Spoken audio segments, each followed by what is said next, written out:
This is the Audi Q4 e-tron 55, if I remember right, and we are here today filming the closing segment of our review of this fine automobile. But as it's Christmas, I've even got my balls. We figured that it would be great to have a bit of a behind-the-scenes video showing you how we go about actually making the review, because it's quite in-depth and complicated, and there are many outtakes. That doesn't seem like us, we're very professional.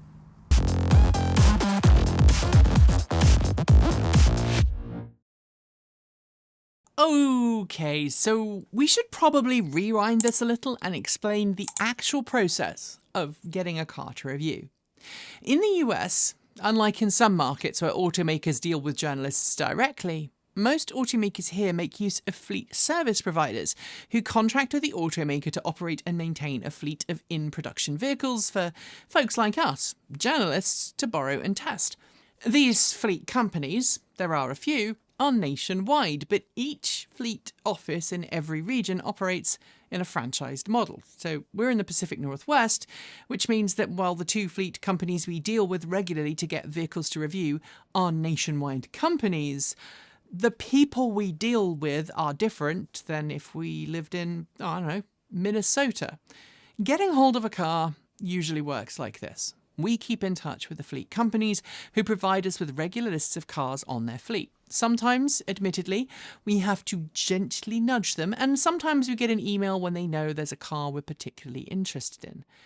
And sometimes, especially if we can't get a response from the fleet company, in fact one is terrible to responding at emails, we reach out to the press team in question for said vehicle at the automaker and ask if there's one nearby that we could drive. If there is, we'll usually hear back from the fleet company offering us a chance to book it for a week. If the car isn't available, well, we can't get one and use behind the wheel, and there are legal reasons why getting one from a local car dealership can sometimes be complicated. And if you've wondered why we only very often get the very highest end vehicles to review, it's because automakers purposely don't put entry-level models on press fleets. Now, we know from talking to you all that you would love us to review entry-level models. In fact, we've lost count of the number of times that people have reached out asking us to review the Ford F-150 Lightning Pro, and the same could be said for a number of other entry-level variants of currently in production vehicles. Our fleet operators, yeah, we do have another name for them, but I'm not sharing it here.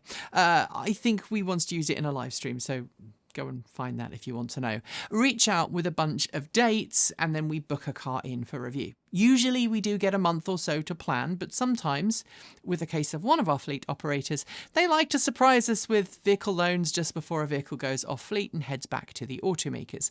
Sometimes they call us up and tell us they're dropping a car off today. And because of that, sometimes we can make those surprise loans work, and sometimes we can't because we already have commitments, and effectively we miss the opportunity to test drive a particular car. Coming up to our review window, we'll get a few emails from the team asking for us to sign insurance forms and liability waivers, which we must sign before we get into the car. We have to promise to not do dangerous or illegal things with the vehicle we're borrowing, and very often we also have to promise to not off-road it. But as you can see from this footage, we found some challenging official public highways that are technically off-road, are actually public highways and on-road, but still allow us to test a vehicle's capabilities. The day before our vehicle arrives, we at the channel make a final call on the weather, and then we figure out when and how things will be filmed. But when the day arrives to pick a car up, we'll usually leave that to our camera person, since they happen to live pretty close to the fleet office providers for our region, who, amusingly enough, have facilities opposite from one another at the same industrial park.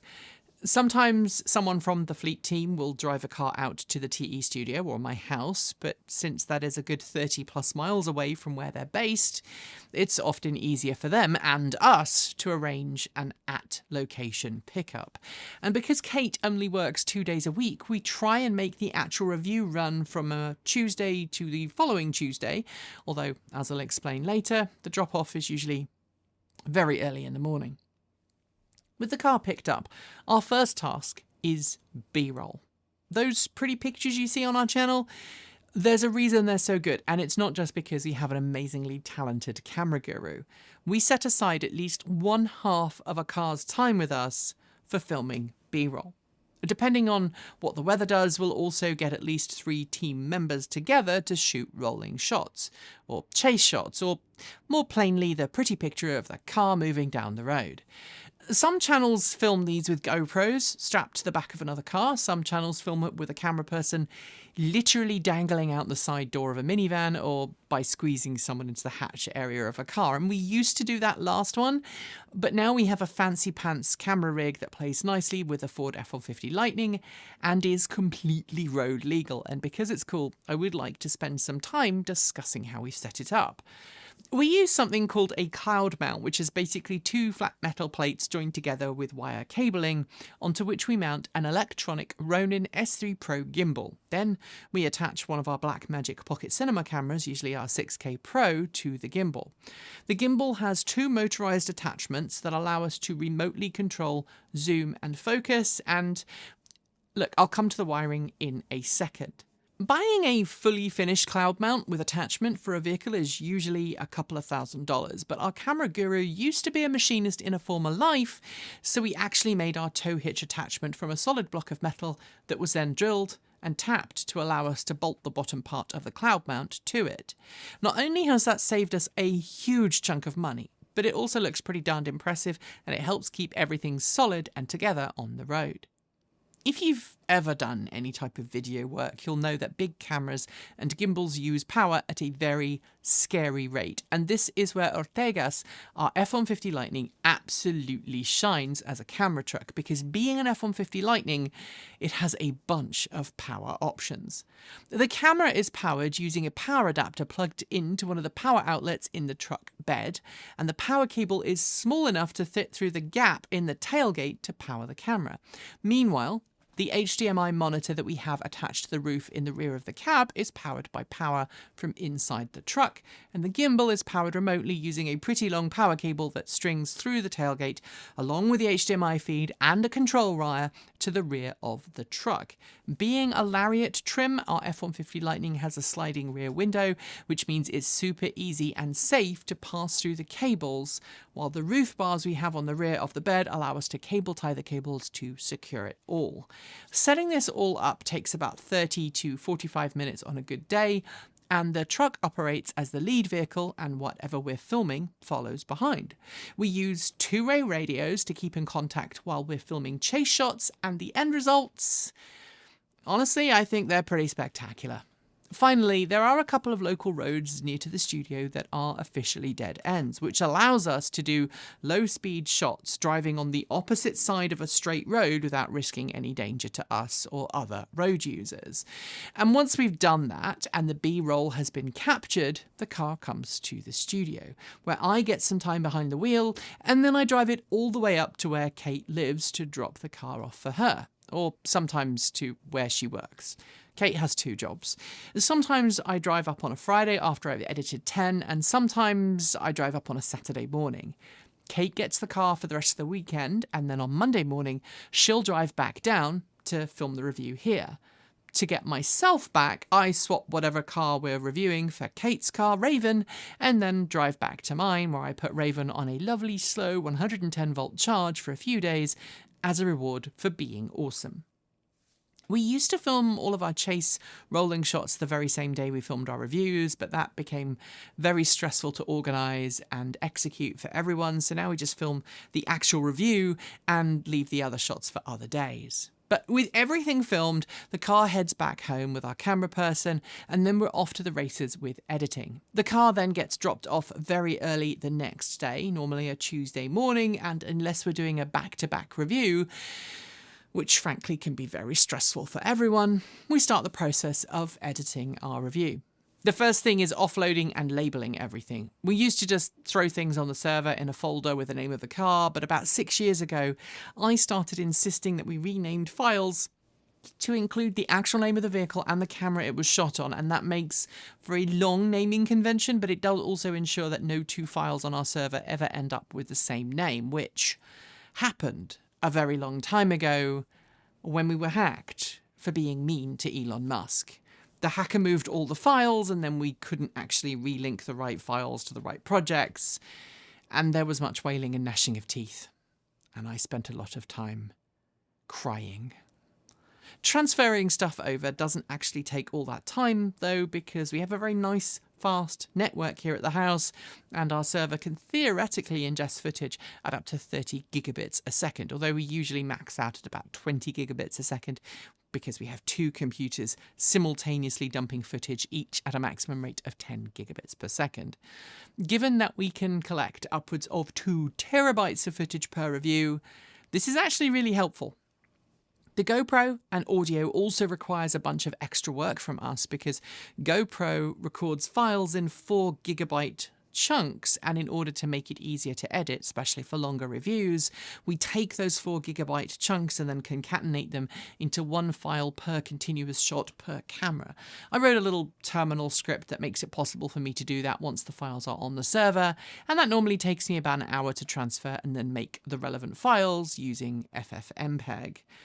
Audio can sometimes take a while. While we record our audio using wireless mic packs piped into a 32-bit Zoom F6, allowing us to easily modify audio in editing, it also takes a lot of time to get rid of excess noises. And we edit audio files separately first to get rid of background noise and eliminate bleeding between the two presenters' microphones. I'm the one who normally does that because that's something I have more experience with, so if it's wrong, it's my fault. And once it's ready, I export that finished audio into a new subfolder with all of the edited audio files in it, but we've also learned over time to keep the raw audio files in case we need to go back and tweak later, which we've had to do a couple of times because nobody's perfect. With everything bagged and tagged, we head into the actual physical editing of the timeline, which can take anywhere from a few days to more than a week. Sometimes I will do a rough timeline edit where I cut out all of the irrelevant bits from our filming after we've synced up all our clips, and sometimes our camera person does it. Either way, our camera person takes care of all of the beautiful montages, final editing, colouring and composting, and at that point, either I or Kate jump in, give it a final watch through, add chapter markers, and export. Add to that a fantastic thumbnail from Erin, our in-house artist, and we are off to the races, and the video gets uploaded. But because I live in the middle of nowhere and we have a very slow internet connection, the largest reviews can take a few hours to upload, but at the end of the day, I think it's worth it. Given that we are now very much into the holiday season, we're going to have a few more specials in the coming days, but if you are interested, go and check out some of our amazing reviews from the last year using the links in the down below. Eyeballs, views, thumbs up, likes and shares can all get our content in front of new folks, so put your feet up, have a cuppa of something nice, and support us with a bit of watch time. Oh, and whatever you are doing this holiday season, on behalf of the entire team, a very peaceful and wonderful holiday season to all of you.